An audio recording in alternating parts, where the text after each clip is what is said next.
السلام علیکم ویورز، امید کرتا ہوں سب خیریت سے ہوں گے۔ آج ہم ایک آدمی اور ایک مرغی کی کہانی آپ کو سنائیں گے، بہت ہی زبردست ہے اور مزیدار۔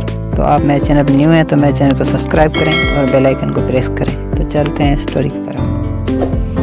ایک دن ایک آدمی نے ایک مرغی کو اپنے گھر کے پاس اپنے خالی زمین میں دیکھا۔ مرد نے دیکھا کہ مرغی بہت خوبصورت اور رنگین تھی۔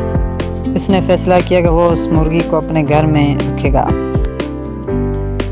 مرد نے مرغی کو اپنے گھر میں رکھا اور اسے خوب کھانے دیا۔ مرغی نے بھی اس کا شکریہ ادا کیا اور اس نے مرد کو اپنا دوست بنا لیا۔ دونوں ایک دوسرے کے ساتھ وقت گزارنے لگے۔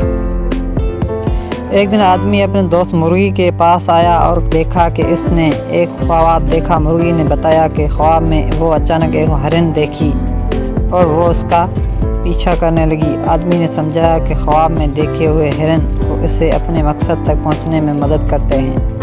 وہ دونوں مل کر مقصد تک پہنچنے کا سفر شروع کرنے لگے۔ اس سفر میں مرغی اور آدمی نے ایک دوسرے کی مدد کی اور مشکلات کا سامنا کیا۔ ان کا جنون اور محبت نے انہیں کامیاب بنایا اور انہوں نے مقصد حاصل کیا۔ یہ کہانی ہمیں یہ سکھاتی ہے کہ اگر ہم ایک دوسرے کی مدد کریں اور ساتھ میں کام کریں تو ہم اپنے مقاصد حاصل کر سکتے ہیں۔ اسٹوری اچھی لگی تو لائک کریں، کمنٹ کریں اور چینل کو سبسکرائب کریں۔